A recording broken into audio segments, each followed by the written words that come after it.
Good evening, everyone. It's about time for us to begin our services together. We're thankful for another evening with Keno and his wife Jamie, and so we're so thankful to have them here with us. We have two more great sessions coming our way tonight and tomorrow night. So please make sure you plan to stay. If you can't stay for the late session, these are being live streamed. So please, if you get the chance, make sure you watch these. These are very informative. This is great information, and it can apply to each and every one of us, as Keno's been saying. You can't get out of evangelism. Okay, that is our job as a Christian. Go ye means go me, and so we have to pick up the gauntlet. Other strong men and women of faith made sure that the faith that we have today lasted through us, and we want it to be here when we're gone. So we have to carry on the faith. So if you will, let's pray, and then Keno will present. Our Almighty God and Holy Father in heaven, Lord, we're so thankful for this day that you have blessed us with. We're thankful for this family that we have here in White Bluff. But we're thankful so much, Lord, for the family that we have across the world. When we have individuals that come in and encourage us and show us ways that we can be better, Lord, we pray that we will apply that. We pray that we can not just be a pew warmer, but may we be a soldier for you. May we be an actionable person. May we take our faith and carry it with us wherever we find ourselves, Lord. You have called us to be the light of the world, a city that is set on a hill that cannot be hidden. Lord, may we live our Christianity, and we pray that we can bring others to you through different actions that we may make. Be with Keno as he presents to us this evening, and we pray that we can apply it to our lives, and we pray that we can leave here with more information and a better know-how on how to share the gospel with others. We ask all this in the name of your Son. Amen. All right, glad you're all back this evening. Was a beautiful day today, wasn't it? We really enjoyed it. I was just saying earlier, I am not sad that winter is gone. I'm ready to complain about the heat. I've been complaining about the cold I'm ready to complain about the heat for a little while. We're going to talk tonight. We're continuing, as we talk about evangelism. I've mentioned multiple times that the most important step in evangelism is contacts. Without contacts, we don't have evangelism. There's nobody to study with. There's nobody to baptize. We've got to have contacts. So another way we're going to do that tonight is talking about door knocking. Everybody's favorite topic, right? How many of you love the door knock? I think I asked that already and didn't see any hands. No one's gotten a love for it in the last couple of days, huh? I used to hate to door knock. In fact, I would say that probably out of my whole life of going and knocking doors, I never saw it work. And so a few years ago, Rob Whitaker was come and he was doing some continued education training as we're doing here this week. He was doing that at our congregation. This was in 2023. So when we got out of the training, the initial training in March of 21, it was the last day of March, so we really kicked it off April 1st of 2021. And we had 9 baptisms that year. And then the next year we had 13 baptisms. And then in 2023, we started evangelizing like Oklahoma State plays football. We waited till the last quarter to get started. And so we only had 4 baptisms all the way up till October. And Rob came in October and we did some training and we got re-energized and we had 11 more baptisms from October to December. Several of them came from door knocking. Now, I would have told you that door knocking doesn't work. In fact, I told Rob that. And it was the National Door Knocking Day that the house-to-house, heart-to-heart, kind of coordinates. You have 200 and some congregations around the country that go knock doors that day. And so we were going to do it, and Rob had to be that Saturday in southern Oklahoma about 3 hours away in Lawton. And I told him, I said, Rob, you don't have to be there till this afternoon, and that's only 3 hours. Why don't you stay and knock doors with us? He said, okay, I'll do it. And I said, but you're going to have to train us how to do it, because I'm telling you, I've never seen door knocking work. He said, Keno, what do you do when you knock on a door? Just give me an idea what you do. I said, okay. Hi, I'm Keno, and this is my wife, Jamie, and we're with the Coweta Church of Christ. We just want to come over and invite you to come worship with us. How many times do you think that worked? It didn't. It never worked. Or we might knock on the door, and I'd say, hey, I'm Keno, and this is my wife, Jamie, and we're with the Coweta Church of Christ, and we wanted to see if you would like to have a Bible study. It doesn't work. Listen, if you want to get a Bible study, do not ask people for a Bible study. 9 times out of 10, they're not going to do it. Why? Because they don't know who you are. They don't know anything about you. They don't know what you believe. They don't know what... We've got to build a relationship with them first and show that we care for them, that we love them. That's what we do in the prospecting phase. So when you go knock doors, understand the mission is not to get a Bible study. Now, I'm going to take some back to the Bible with me, and if I knock on somebody's door and they say, you know what, I'd love to have a Bible study, hey, I'm ready to go, we'll do that. But that's not my goal. My goal is to get contact information. That's what I'm looking for when I knock doors. Most people are not successful at door knocking because they have no idea what to say when they get to the door. Look, I know, maybe this has been you, maybe you don't want to admit it, I'll just admit it. I have literally knocked on doors and then stood there, praying they don't answer the door, right? Because I have no clue what I'm going to say when they get to it. I'm just saying, please don't let them answer the door. I can just put a door hanger on and I can go on my way. So we talked about how to do it, and that's what I want to cover with you tonight. I want you to see how to knock on doors. Most people have never had any, well, let me just ask you, have anybody in here had any official training on door knocking? Like, has anybody ever trained you how to do it, what to say, what you're looking for, what you're doing? Has anybody been through training on it before? A few people have. So, it's not something that we commonly get trained on. And then somebody tells us, hey, you need to go do this, and I don't have a clue what I'm doing. I don't know what my goal is. I don't know what my objective is. I don't know what I'm going to say. Standing there at the door after you've rang the doorbell or after you've knocked on the door is not the time to be figuring out what you're going to say when they open the door. So Matthew chapter 10, verse 16, Jesus said, behold, I send you forth as sheep in the midst of wolves. Be ye therefore as wise as serpents and as harmless as doves. This world that we're going out into is an evil world. There's a lot of things going on in this world. It's a rotten world. We read about Satan being called the prince of this world, the god of this world. There's a lot of evil stuff going on that we've got to try to take the cure. The cure is right here.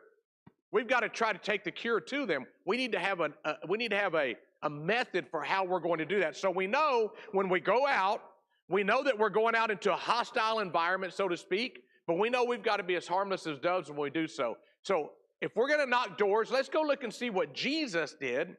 How did he send people out? And then let's just do the same thing. So Jesus provided them a method for going. In Mark chapter 6, verse 7, and he called unto them the 12, and he began to send them forth how many? 2 by 2.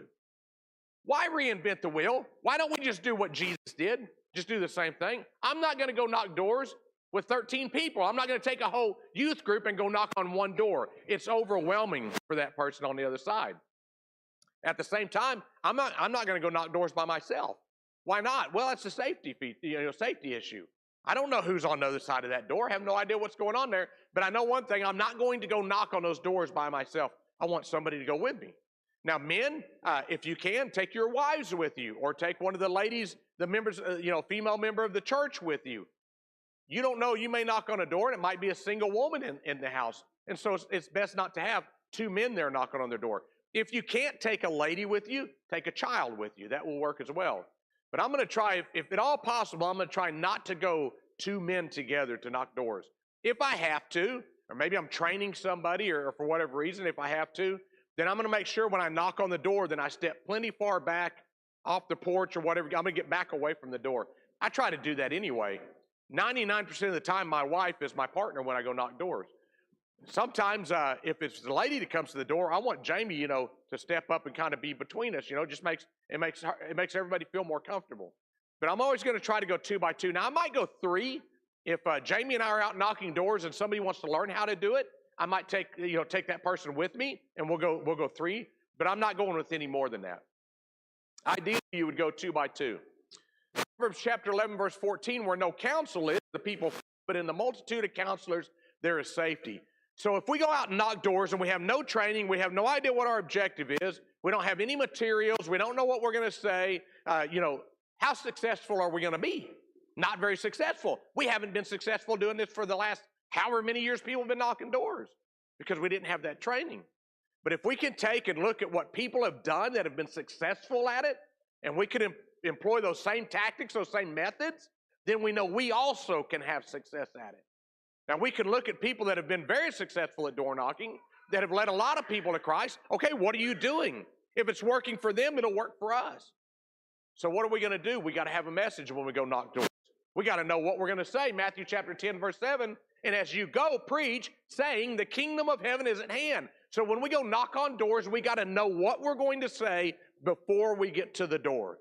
Asking them for a Bible study is not that's not a successful way of door knocking, right? Going up and inviting them to services that has such a low success rate that most of the time you're not going to get any success with it. But here's something you can do that will be successful, and we've tried it and we've had a lot of success with it. So I would go up and knock on the door. You know, I'm going to knock on the door, then I'm going to take a step back. I'm going to give them a little distance, get out of their bubble, give them a little bit of room to open the door. When they open the door, I'm going to say, "Hi, I'm Keno, and this is my wife, Jamie, and we're members of the White Bluff Church of Christ right down the road down here, and we're a card-sending church. And, you know, there's a lot of crazy things going on in the world right now. The inflation, the cost of just what it costs to live in the world today, and then you have all the political division, and a lot of people are at each other's throats, and we started thinking that maybe if we could send cards to people to uplift them, they would just cheer some people up. So we were wondering today, do you know anybody that we could send a card to that might be dealing with anxiety or depression or something that we could encourage them and just build them up? Maybe your neighbors or a coworker or maybe a family member, just anybody that we could send cards to. I'm not going to say, can I send a card to you? That's too straightforward, right? But I'm just going to name off some people. Maybe they say, yeah, my neighbor right down here, 4 houses down on the right, just lost his dad last week. He would love to get cards. Okay, well, I'm going to go down there and I'm going to get his name from her or him, whoever answers the door. I can go down there and get the address off the mailbox, but I need to get his name. So I've got my contact card. Remember, you're always going to have a contact card with you. So maybe if it's Jamie and I, she's going to have the contact card. I'm going to say, do you mind if I get his name? Oh, yeah, his name is John Doe. All right, she's going to write down the name. We'll go down there and get the address. But then I'm going to say this. I appreciate you giving that name to me because, a lot of people today in our culture, it's all about us, right? It's all about me. No one cares about anybody else. And for you to tell me about your neighbor, that's just encouraging. I appreciate you caring about him enough to do that. Would it be all right if I got your name so we could mail you a card too, just thanking you for caring about your neighbor? All right. Now, Jamie, on the back of that card, she'll write that person's name. Now we got 2 contacts on one door knocking. Now listen, when you knock doors, on that contact card, flip it over to the back side, and when you leave the house, like you get back out to the sidewalk, stop for just a minute and write down some detailed notes about what took place. We're going to the neighbor's house. He just lost his dad a week ago. And make some notes like that, because when you get done and you get back to the building 2 or 3 hours later and you got 20 or 30 contact cards, then you're going to be trying to remember what and what was who. So just make some notes on the back of that card. It's going to help you later on to keep everything straight when you get back to the church building. So compassion cards is a great way to do it. What else can we do? House to house, heart to heart. Do you guys mail out house to house, heart? How often do you mail it out? Monthly? I've had congregations say, we used to mail that and we quit mailing it because we didn't see any results from it. And I tell them, yeah, you won't. And they look at me like I'm crazy. House to house, heart to heart is not designed to be a passive mailer.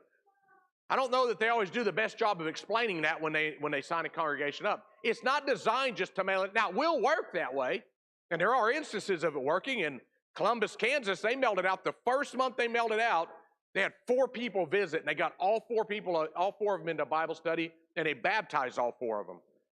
Not 4 from a family, 4 individual houses that people came because of that. That's pretty rare. I mean, you'll see some results like that occasionally, but it's designed to be an active mailer.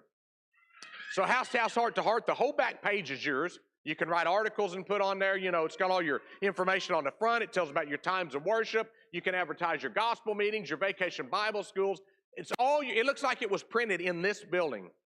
So I'm going to go out and knock doors, and open the door. I'm just going to say, hi, I'm Keno, and this is my wife, Jamie, and we're with the White Bluff Church of Christ, and we send out these mailers every month. Have you been getting these mailers? Now, you're going to get 1 or 2 answers. Yes, we have, or no, we haven't. Now, you know where they're being mailed to. So sometimes you'll get no, we haven't, and you know they have, but guess where it's going? Right in the trash with the rest of their junk mail. We get we live in a rural area, so we have an electric co-op called East Central Electric. Every month they send out a magazine. I've not read it one single time in 20-some years. Every month it goes right in the garbage. I just throw it. I open the P.O. box, I get it out, and I pitch it in the garbage, and I go on about my business. That's what happens with house to house, heart to heart a lot of times. So here's what you got to do. You got to say, well, you shouldn't be getting it. We mail it out. I'll tell you what, would you mind if we put you on the mailing list and explain to them what it is? You know, tell them, we're not asking anything from you. It's just got some great articles and some things that might help you as you're going throughout your day-to-day life. And there's some quizzes, there's some tracts available if you'd like any of them. And we'd love to mail this to you if that's all right. You know it's already going there, but here's what's going to happen. Now they're going to be watching for it. Leave that copy with them. Now when they see it in the mail next month, they'll say, oh, that's that magazine he was talking about. That's that magazine she was talking about. And then that happened in Rome, Georgia a few years ago. There was a lady, they went out and knocked on her door. She'd been getting it for 2 years, thrown every copy away. After they knocked on the door and brought it to her attention, she saw it the next month. She read it. She called up the church building or came up to the church building, and Matt Wallen and Rod Selman studied with her, and they baptized her, and she's been faithful ever since. So sometimes you just got to bring it to their attention that they're getting it. If they really aren't getting it, then we need to make sure they are getting it. So get their information down on a contact card, and we'll start sending it to them.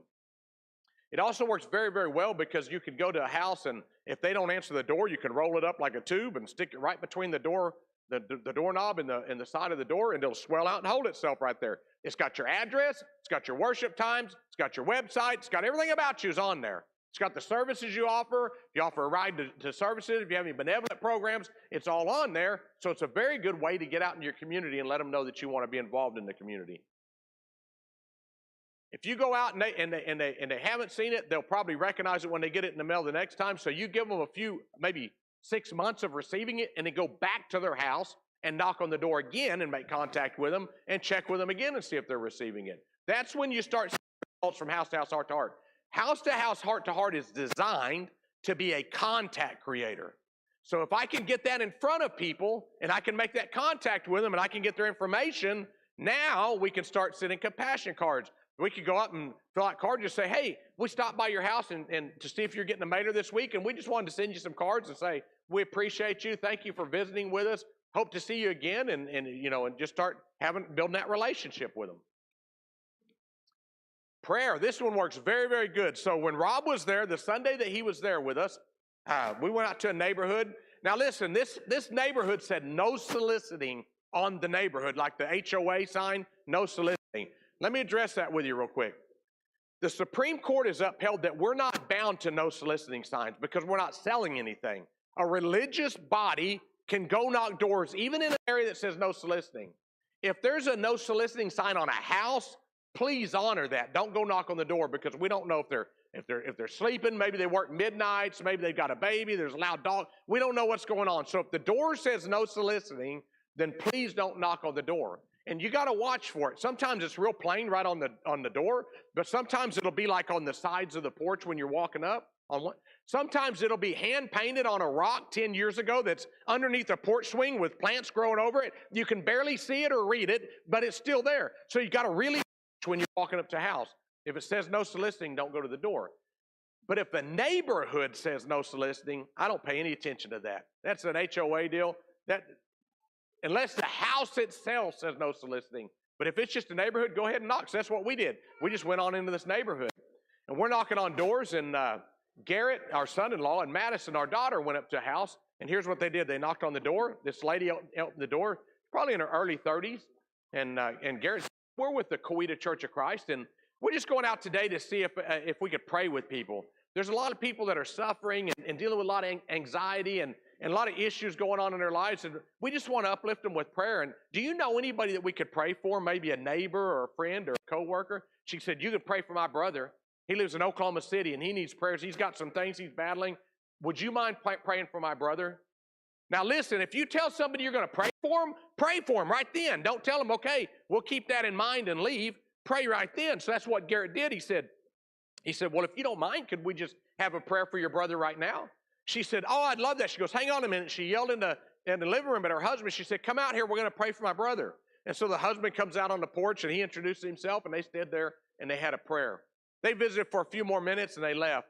And one fact, she said, we've been living here for about 6 months. We need to find a church home. Okay, listen, you remember when he said in Matthew chapter 22, verse 14, many are called, but few are chosen?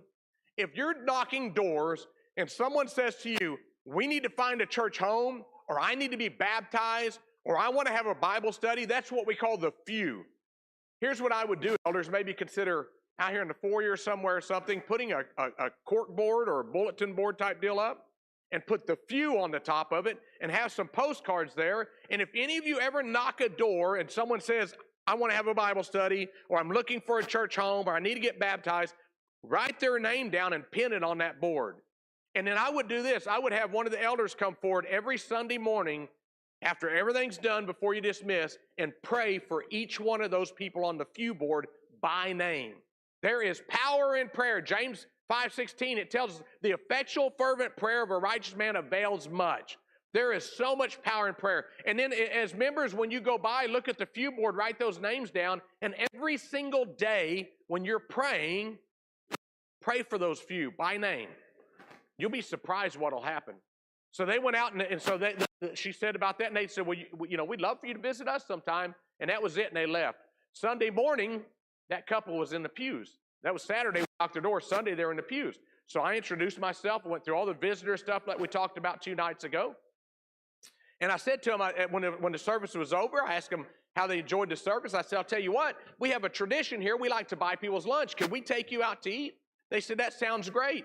And I said, well, I'll tell you what, the Mexican restaurant down the road has the best cheeseburger in town. If you want to go over there, let's go over and get a cheeseburger. And they said, that sounds great. So we went over and we had a cheeseburger. We're visiting. That coming up Saturday night, Jamie and I had hired a cowboy to bring his chuck wagon. We have 30 acres outside of town. We hired a guy to bring his chuck wagon out there and to just cook chili, cornbread, fried potatoes, apple pie, in the cast iron over the coals and all that. And we told the members of the congregation, bring somebody with you that if they died tonight, they wouldn't go to heaven. Somebody that's not saved, bring them with you. We're just going to have a free meal. It's going to be a contact creation event. So while we're sitting there eating our cheeseburger at the Mexican restaurant of all places, I tell this guy, I said, hey, we're having a chuck wagon come out. We would love for you guys to come. It'll be a ball. Bring your kids out. We got land they can play on out there. It'll be a lot of fun. They said, well, I think we'll come. And they did. They showed up Saturday night. Boy, everybody just made friends with them. We're all talking. It was a great time. Sunday morning, they were back in services again. And I told them, I said, you know what? I said, you guys, if you don't have plans this Friday night, why don't you come over to the house and we'll throw some burgers on the grill and we could continue to get to know each other. So they came over Friday night to the house and we talked, and then I moved into my transition questions. I said, so James, what did you think about the Coweta Church of Christ? He said, man, it's a friendly bunch of people. We really enjoyed it. And we talked a little bit about that. And I said, have you ever been to a Church of Christ before? Do you know much about it? He said, I haven't. He said, in fact, I'm a Buddhist. His wife was a Baptist and he was a Buddhist. And I said, they're from the country of Laos. And so I said, well, man, I'd love to sit down and visit with you. I said, we've got a study. Would you like, it's just 3 books. They're really easy to go through. Nope, it's not a pressure type deal. It gives you some information that you can go off of so you kind of know what we believe and why we worship the way we worship.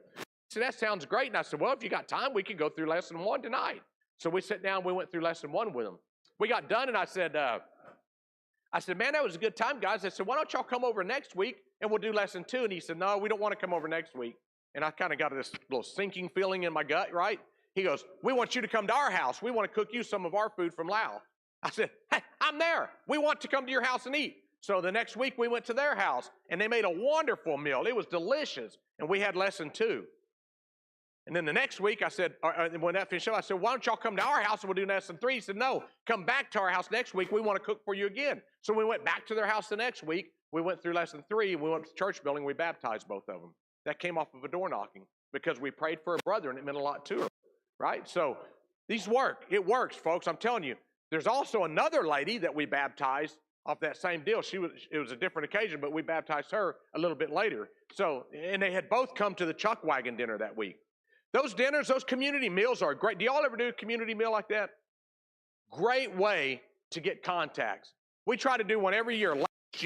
Last October, we did a deal called Meet Your Neighbor. M-E-A-T, meet your neighbor. And I smoked briskets and hot links and bologna. Smoked bologna, we call it an Okie prime rib. And I smoked bologna and I made beans. Jamie made potato. We had so much meat and barbecue. We set it out there and we had 72 or 74, I don't remember, people came to that meal that night. Everyone that comes in, we just told them it's just a time. The town is growing, right? We're not 6,000 people anymore. We're about 16,000 people now. The town's growing. I don't know everybody in town anymore. 30 years ago, I knew everybody in town. It's not the case anymore. So we were just inviting people around town. So it's a good chance to come meet your neighbors, right? And people came. We handed out flyers, and people came. And everybody that came through the door, we got their contact information. Now we can start following up with compassion cards, and we can go out and make our transition visits. The year before that, we have a family that worships with us.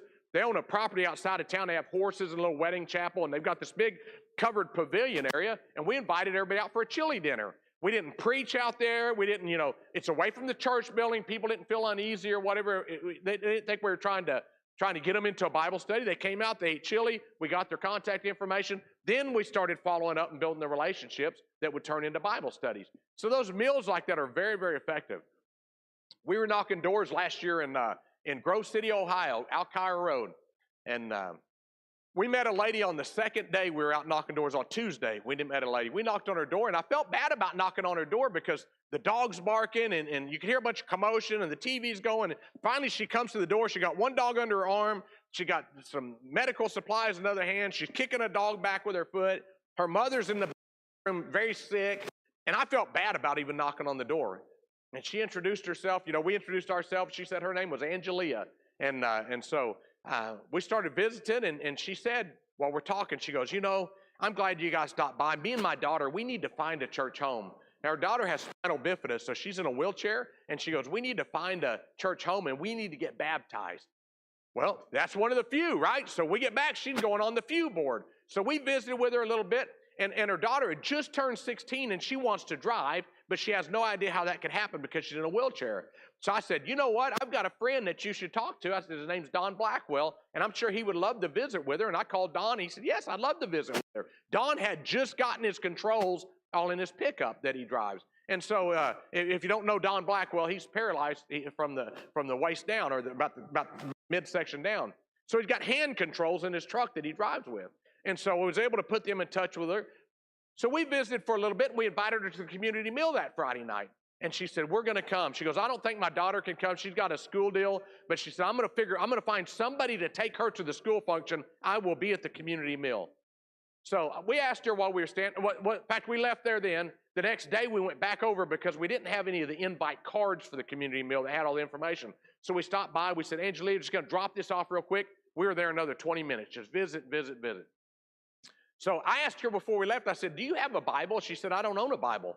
And so I said, okay. And so we left, and about 2 days later, Friday, Jamie said, Keno, we got to wash laundry because we've been out here and sweating all week, knocking doors, and we've got to leave and go to New York to train a congregation in New York after this. So I called Rob, and I said, Rob, we're going to go to the laundromat. Now listen to me, folks. The laundromat is a great place to make contacts. Those people are not going to leave their clothes. They're a captive audience. Take some Tide Pods and some fabric softeners and go to the laundromat and make contact. So we get to the laundromat, and I drop Jamie off, and I said, I'm going to run this Bible to Angelia. I'll be right back. I was gone maybe 15 minutes. I just ran up the door. I said, Angelia, I just want to give you this Bible, and I got to get back to the laundromat. Jamie's over there, and she said, okay, I'll see you at the dinner tonight. I go back over to the laundromat. Jamie has already engaged 7 of the 10 people that are in the laundromat. She's already invited them to the community meal. They got the cards. She's been visiting with them. So I go up while she's working on them, and I start talking to the lady that's running it. She's 72 or 74 years old. Her name was Carol. And so we're visiting, and she pulled her Bible out. She goes, my boss isn't going to like this, but she said, I love to talk to people about the Bible. She pulled her Bible out, and we're talking. And I said, I think you could talk to anybody about the Bible, couldn't you, Carol? She goes, oh, I could. She said, she's a member of some denomination. And she said, I love to talk about the Bible. And I said, you know what? We got these Bible studies that are really good at leading people to Christ. I said, if you would like to, we would love to go through this with you so you kind of understand how to teach it, and then you use it to teach other people. And she said that was interesting. She was interested in that. And I said, Carol, why don't you come to our community meal tonight? She goes, no, I'm not converting. I like it where I'm at. I'm not going to convert. So I said, I'm not asking you to convert. Just let's feed you. It said it's City Barbecue is the name of it. She goes, oh, that's the best barbecue in town. I said, well, come over and have a free meal on us tonight. She said, well, I'll think about it. So we left, and a few hours later, I get a phone call from her, and she said, I'm not going to be there. She goes, you guys speak in tongues, and I don't believe in that. I said, well, Miss Carol, we don't. I don't know if you're thinking of somewhere else, but we don't speak in tongues. And she said, are you located over this? I said, no, that's not us. That's a different. She goes, okay, well, I got the wrong place. All right, well, I'm going to come, but I'm just coming for a few minutes, and I'm not eating. And I said, that's fine. We'll be looking for you. So she pulls in, and we met her out in the parking lot. And she got out of the car. She goes, now I'm just going to be here about 10 or 15 minutes, and I got to go. I'm not going to eat. And I said, that's fine. We went inside. We got her contact information when she registered, and there was a lady standing there that goes to the laundromat all the time. And she connected. When she saw her, she goes, oh, I didn't know you went here. No joke, folks. She was the last person to leave. She had a big plate of barbecue. She enjoyed the meal, and she was the last person to leave the meal that night. She had a great time. She really connected, and this lady was able to get her into a Bible study. And so it's, going out and making these contacts, knocking on doors. Angelia, let me go back to Angelia. Angelia came Sunday to services that week. Tony and his wife, Joy, that's a deacon, and his wife, they had a Bible study with her Thursday, and they baptized her 3 weeks later after going through all three back to the Bible. Now, her daughter ended up not going to the high school event. She ended up coming to the meal with her, and she met the people there also, and they had another member there that had spinal bifida, so they were able to kind of connect and share stories and stuff. So I got a call probably 2 months ago from the deacon, from Tony, and they had just baptized their daughter. And Jamie and I were up in Ohio a few months ago, and we were able to make contact, and have lunch with her, and everything's going great. She's doing good, all off of doing what we're talking about, going out and knocking on doors. Community service. This is a great way to get involved. Who's the youngest person? Any teenagers in here? No? How many teenage boys do you guys got? Probably. How many teenage boys you got? Teenage boys. You know what 10 teenage boys are really good at? Mowing lawns, right? Go out and knock on doors and just tell people, say, hey, I'm with the White Bluff Church of Christ, and it's my wife, Jamie, and we're just trying to get connected with the community and just get involved with the community. Do you know anybody that could use help mowing their yard or weed eating their yard? Maybe somebody that's sick or somebody that's just not able to get to it for whatever reason. We would love to help be involved with the community. And stick a mower in front of them boys and let them go out and mow the yard. It's a great way to get involved with the community. Or maybe you could offer, is there any mechanics in here? Anybody mechanical? You could offer, maybe someone's got something little small wrong with their car, maybe you could take a look at it. Now, don't tell them you'll fix it. They might need a new engine. But just tell them, we could take a look at it. Maybe something small, we could do it. Or plumbers or electricians. I know there's electricians. I've been seeing them every night up on this sky lift, right? Maybe they got some little problem. What about technical problems? Here's where the teenagers are great. Because listen, if you got gray hair, sometimes you struggle in the technical department. My mom called me one night and she said, Keno, we have done everything we can do with our satellite. It will not work. Can you come see if you can fix it?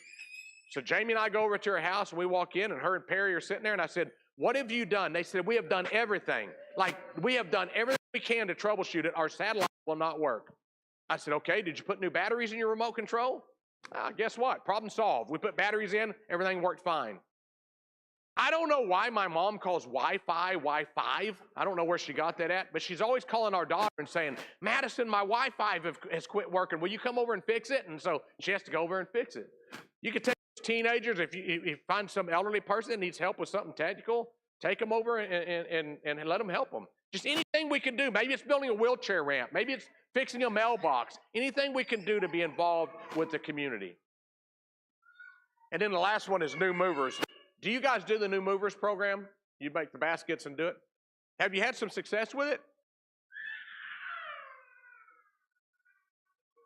Who's the new movers person? Oh, over here, okay. Okay, good. The new movers program, I'm going to show you some numbers in a minute. The new movers program works very, very well. So what do y'all take in a basket? Cleaning supplies? That works very well. We've done that. What really is, we found out works better for our area, and every area is different. One place we went to, they do movie baskets. They put like popcorn and stuff in a little popcorn bucket and stuff. We do the spaghetti baskets. Does anybody in here not like spaghetti? I get maybe one or two people out of every congregation. Most people like spaghetti, right? So that's another one that's very effective. Whatever works in your area is fine. So we were at one place we were knocking doors, and we went up to a lady. We pull up to the driveway, and she's outside with her kids and her dog, and she's standing outside. And we go up to give her a new mover basket. Now listen, you got to know we buy those leads. Just like your insurance agent would buy leads, like your real estate agent would buy leads. We buy those leads that we send you, right? So they're not always accurate. So we went up to this lady, and I said, hi, we understand that, and I always use that verbiage. We understand that you're new to the area, right? We're not going to say we got you on a list, because they're going to want to know where you got a list. And don't go up there with the clipboard and say, is your name Bill Smith? Yep, we got you right here. New, you just moved in 3 weeks ago. Don't do that. That'll make them be very standoffish, right? So we go up to this house. I just said, I understand you're new to the area. And she goes, new to the area? And I said, are you not new to the area? She said, I've lived in this house for 6 years. I said, well, it looks like we're 6 years late with your new mover basket. And I handed it to her. She got a big chuckle out of it, but it started a conversation, right? And we invited her to the community meal that evening, and it worked very, very well. New movers baskets are it's a very good way to get contacts. And we'll talk about that some more in just a minute. So he gave them the method, but look at Mark chapter 6, verse 8 and 9. And commanded they should take nothing for their journey save a staff, but be shod with sandals. So there's some things that you need to take with you when you go knock doors. And there's some things that you don't want to take with you when you go knock doors. But you need to be prepared. Well, what do I need when I go knock doors? You need contact cards. Take a stack of contact cards with you. If I'm the one that's knocking on the door and I'm doing the talking, then my partner, which is usually Jamie, she'll be filling out the card. Sometimes Jamie's the one talking, and I'll fill out the card depending on the scenario, right? And I'll share that with you in a minute. Take something that you can leave if they don't answer the door. You could use door hangers, house to house, heart to heart. I love to use that because it works very, very well, has all your information. It's a great thing to use to stick on the door. Just roll it up, like I said, put it right between the doorknob and the edge of the door, and it'll fan out and hold itself there. But you need to take things with you. You need to take ink pens. You need to take, take your bottle of water if you're knocking doors in the summertime, whatever it might be. Now, let me ask you this. If you knock doors and somebody offers you a bottle of water, should you take it? I would. Maybe if it's half drank, I might not, but I'll take a bottle of water. So sure, I'll take a bottle of water, because you'll get that a lot in the summertime. You go up there and you're sweating, you're hot, and they're like, oh, here, let me get you a bottle of water, and they'll give it to you, right? So if they give you one, that's fine. You can take it with you. So you got to be prepared, but don't be over-prepared. I'm not going to show up on her porch with a wheelbarrow full of every kind of resource that I can find, right? I'm not going to have just tons and tons of stuff. All I'm going to take is some ink pens. I'm going to take my contact cards. I'm going to take something to leave if they don't answer the door, some kind of door hanger, house to house, heart to heart. Just minimal supplies like that is what I'm going to take with me. So then Jesus gave them a manner, Matthew chapter 10, verse 12, and when you come into a house, salute it. So when you look at Acts 2:47, and it said that they had favor among the people, that word favor finds its roots in the word grace. They were kind, they were compassionate, they were thoughtful. How many of you have a Ring doorbell? Anybody in here have a Ring doorbell? Most people do today, right? If somebody comes to our house, I know long before they get to my front door, I'm watching them. I'm hearing everything they're saying. When we're gone, if we have any groceries in our house, we don't grocery shop a lot because we're hardly ever home. But if we happen to have any groceries in our house when we're gone, our kids shop in our house, right? It's cheaper than Walmart. So they'll come over to the house and maybe we buy a gallon of milk and then we leave the next day. We tell the kids, just come over and get it. We butcher a steer every year. They come over and they get meat or whatever. They'll come over and they all have their packages sent to our house. I don't know why they live next door to us, but they all have their packages sent to our house. So as soon as they come over, we know it. We can see them, we can hear them, we know everything going on. Sometimes we'll yell at them through the doorbell and just scare them when they're not expecting it. Assume when you knock on doors, they hear you and they see you. Watch what you say. Don't go up and kick the dog. Don't tell them their car is garbage or something. I went and knocked doors last year. I took some teens with me, and we were knocking on doors, getting ready for our vacation Bible school. We walked up to a house, and there was a pedestal-type ashtray, and this thing was heaped up like Mount Everest with cigarette butts, as high as they would pile, and they were all over the porch, all the way around. I mean, hundreds of cigarette butts. And just about time I get done knocking on the door, this 12-year-old girl says, man, these people smoke a lot. I'm like, man. We went back out in the parking lot and we talked about, don't say stuff like that, because now they didn't have a Ring doorbell, but if they would have, they'd have heard it and they'd have seen it, right? So we're going to be complimentary toward the house. We're going to say things that are going to encourage them, say things to compliment them, assume they see you, assume they hear you. Look for common ground. When I go knock on a door, one of the first things I was in the service, so when I'm walking up, I look on their vehicles. Is there a bumper sticker that says Army, Navy, Air Force, Marine, whatever, I don't think they make stickers for Space Force, but maybe they do if they got that on there, Something that I can go up and I can, oh, I saw you were in the service. I was in the service as well. We can start visiting about that. There's a technique called story selling. It's in sales, and I think we talked about it the other night. If you can connect with somebody in the first 90 minutes or 90 seconds of your conversation, your chances go through the roof of making a sale. So look for something you can connect on. Maybe they have maybe it's a sports team. There's a sign in their yard for their favorite team. Go up there and talk to them. If you know about football and they got a football team, go talk to them about football. If it's a team you don't like, hold your nose and go talk to them anyway, right? Maybe we were knocking doors in one town, and all the way down the street, everybody had a flag, a United States flag hanging off their porch. Every house I knocked on, I said, man, as soon as they opened the door, I said, I love your flag. Everybody on this street, this is the most patriotic street I've ever been on. And I would get in a conversation with them about that. I'm looking for something I can connect with them on. Any cat people? Anybody here got a cat or like cats? Right? I'm not a cat person in particular. I don't dislike them, but I'm not somebody who's going to go out and get a cat. But my daughter and son-in-law do. They have a cat that I don't know if we'll ever get grandkids or not, but they love this cat probably as much as they would if they had a kid, maybe even more. I don't know. So Jamie has vicariously become a cat person through them. I don't know the first thing about cats. So we went up to one house, and this lady's got a picture of her cat on her front door. Obviously, her cat is very, very special to her. So I just knocked on the door, and I told Jamie, you're going to have to take this one. So I stepped back off the porch, and I let Jamie stand up there. They opened the door, and Jamie just said, oh, I see that you got a picture of your little kidder on here, and they start talking this cat talk, and this goes on for 10 or 15 minutes. But they bonded very, very quickly over it. It was very easy to get this lady into a conversation. They were able to bond over that. Maybe they have toys in the yard, and you can make a comment about your kids or your grandkids or whatever it might be. But just look for something that you can connect with them on. Now, remember when you knock on a door, you don't want to be there all night, right? When I was a kid, I would go to someone's house. I'd tell my mom, hey, I'm going to go to my friend's house. She'd always say, don't wear out your welcome, right? Don't stay longer than you should. Same thing here, 2 to 3 minutes.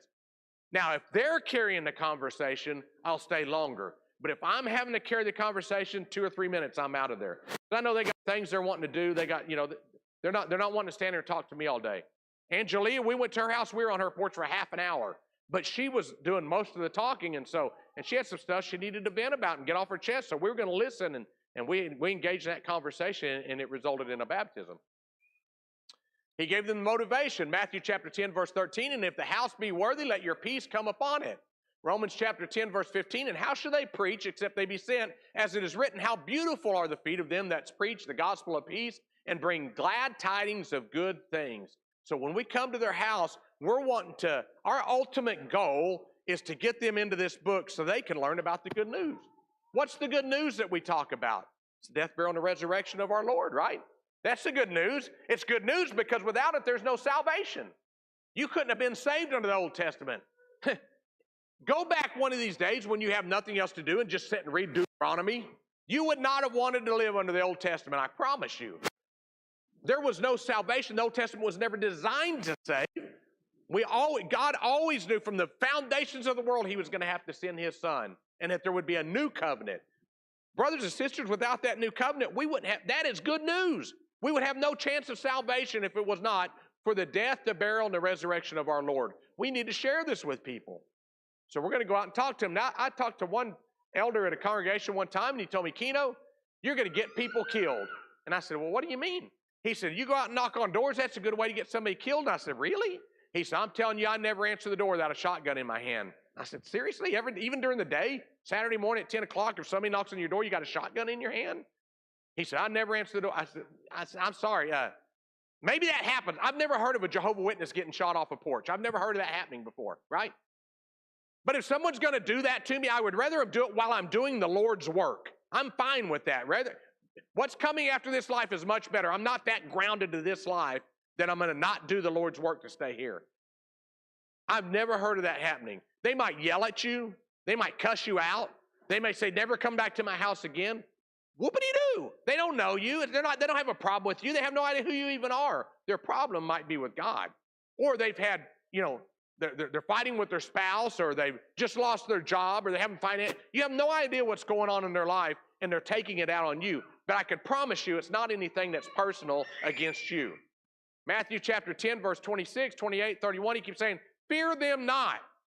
Fear God. Fear the one that can take your spiritual life Don't fear the ones that can harm you physically, because this life is nothing. The life that's after this is what we're living for.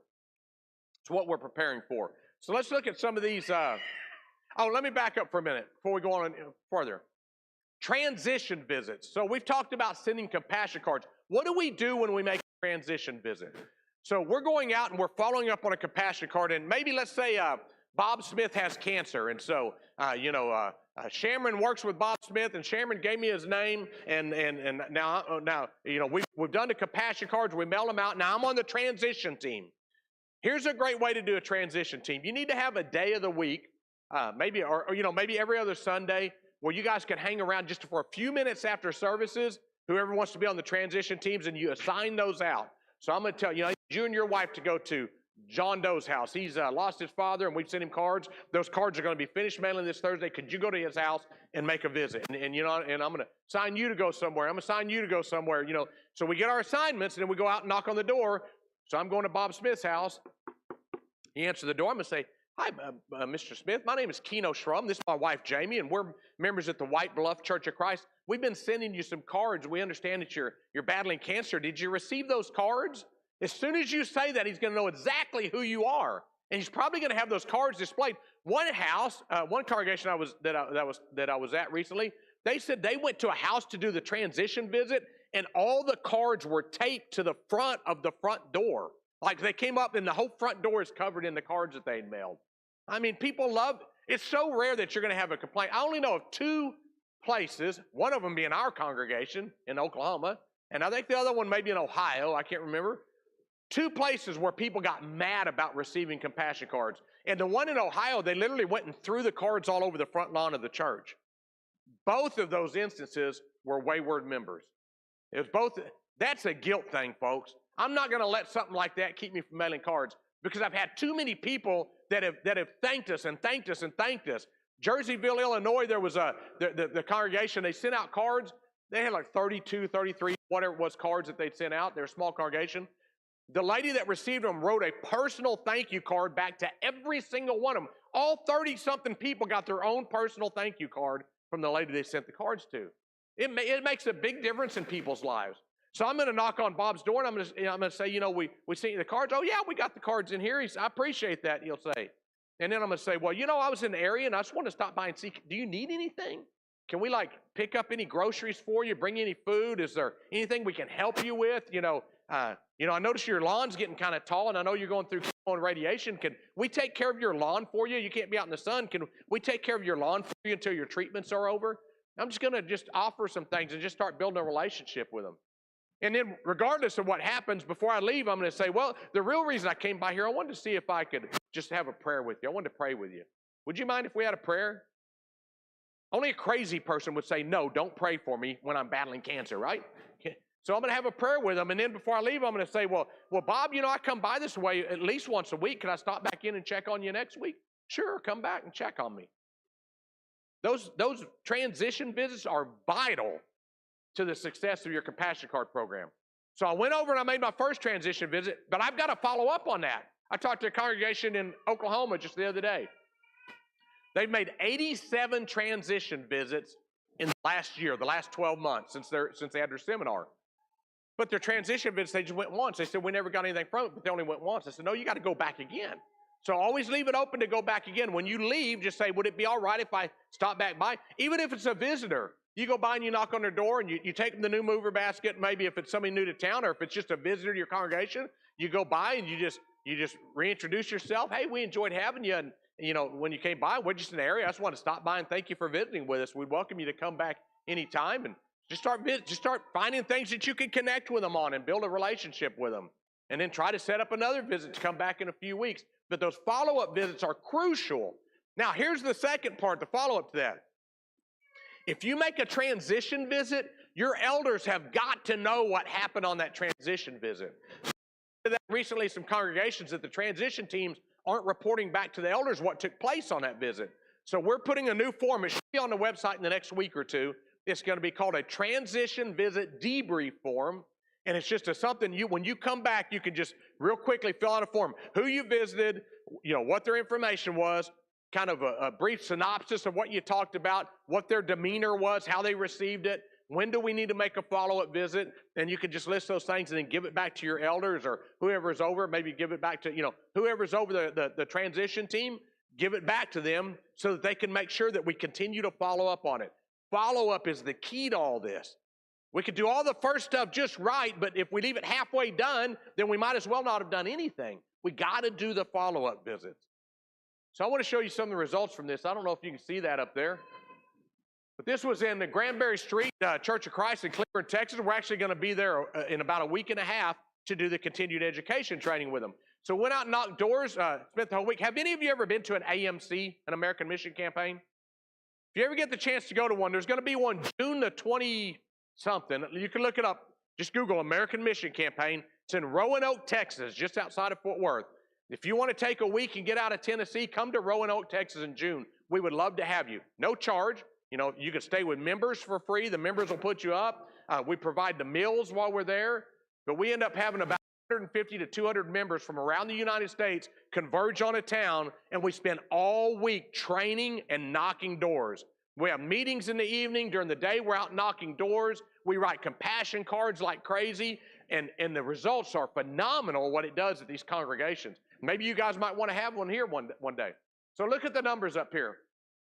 Sunday, we knocked 342 doors. There's 135 people we talked to, 40 contact cards we collected. So I don't care how many doors we knocked. What I'm interested in is how many people opened the door versus how many people gave us their contact information. So in that instance, it was what, 30%? That's a pretty good result. If I can go knock doors and get 30% of the people that answer the door give me their contact information, I'll take that all day long. That's 40 contact cards in that one day. The next day went out and knocked, and look at the strategy. The strategy was, hey, we're a card writing congregation, and we know there's a lot of stuff going on in the world today, and we just spilled it out and said, we want to cheer people up with cards. Do you know anybody that we could send a card to? That was a strategy on that first day. The next day, our strategy was prayer, and I think 25% was the success rate. So the contact cards, we had 25% of them back. The next strategy was house-to-house, heart-to-heart mailer, and we had a 20% success rate. The next one was benevolence, 19% success rate. Look at Thursday, new movers, 83% success rate. Why would we have that much higher of a success rate on New Movers Day? For the same reason that people will give you your information when you give them a visitor bag. If you give somebody a gift, they're going to give you information. That's why when you're doing a transition visit, always take a gift with you. Doesn't have to be anything elaborate, but take something kind of like your visitor bag, maybe take a little baked good, just take something. Do not go to the door empty-handed. Always take something with you. It just helps them to lower their guard. It puts them on ease. And if you give them something, they're going to give you something. 80% of the time, they're going to give you something. The numbers for visitors and new movers are so high because we're giving them a gift and they're going to give us something. And that's the information we're looking for. Then we did on Friday just a combo. You could do whatever you wanted to do. Look at the totals for the week. Knocked 2,831 doors, 850 people talked to, 228 contact cards collected, 49 new movers baskets sent or delivered, and we mailed out 1,923 compassion cards that week. That church was set up for quite some time with materials to work on. So if you look down on the bottom, there were 12 yards mowed. That's from the community service offered. So there's 12 yards that got mowed. 89 people came to the community meal that Friday night, and 20 new people attended services the following Sunday. Now, if you can get 85% of your visitors into a Bible study, would you not like to have 20 people show up next Sunday and worship with you? That means you're going to get 15, 16, 17 people that you're going to get into a Bible study. And out of that, you're going to baptize 9 out of 10 of them. Now, all of a sudden, you've baptized 13, 14 people from 1 week of door knocking. That's what took place here. We were at Alkire Road last year. We knocked the middle of June. When we left from the end of June, Alkire Road's about this size. Aren't there about 220, I think, 230 people? From the end of June to the end of December, they had 17 baptisms that were all results of that week of door knocking, just following up on those contacts from that week of door knocking. So this is Collinsville, Troy, Church of Christ. We're going to be there in about 3 weeks. In fact, right after we leave Texas, the last one, we're headed to this one. to do some continued education training. Same thing, look at the numbers, 23%, 21%, 14%, 17%, 66% on the new mover basket night. So what I'm telling you is new mover baskets are very successful for getting contact information.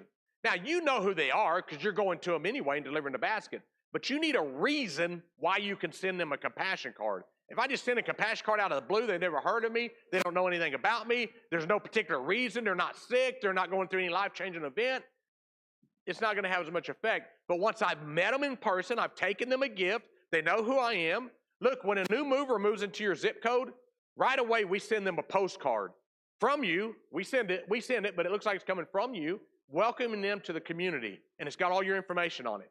And then 2 weeks later, we send them a copy of House to House, Heart to Heart with all your information on it. So by the time you get to them with a new movers basket, they've already gotten 2 pieces of correspondence from you. As far as they know, it looks like it comes from this building. We mail it out for you. They've already got it, so they already know who you are. They've heard of you. They know you exist. Now you take them a gift, and your chances will go way up. At the end of this, when this congregation's about 70 or 80 people, we had 25 visitors came to the meal that Friday night, and they had 7 new visitors on Sunday morning. This is the Cary Church of Christ in Cary, North Carolina. Same thing. Look at Thursday night, new movers night, 70%. So you see it over and over and over that it works. Doesn't matter the demographics, it works. Folks, you can get contact information from knocking doors if you'll do it the way I'm teaching you. I promise you it'll work. And what you might find out is that you actually like knocking doors. Because I would say I hated knocking doors. That's not a strong enough word. I loathed knocking doors. I love to knock doors now. If you want to go knock doors tomorrow, call me. I will come with you, and we can go knock doors before the meeting. I love to knock doors. You got to find a day that works for you. Saturday does not work for us in our area. We are surrounded by Jehovah's Witnesses. Nobody is opening their door on a Saturday morning if somebody knocks on the door. But Sunday afternoon and Thursday evenings work very, very well. So try shifting the days around, find out what works in your area, and knock doors. I promise you'll get contacts from it. Is it the most effective thing that you can do? No. But is it effective? Yes, very much so. Any questions on the door knocking or the transition visit? Let's take about a 5-minute break and we'll go on to the next session. Thank you.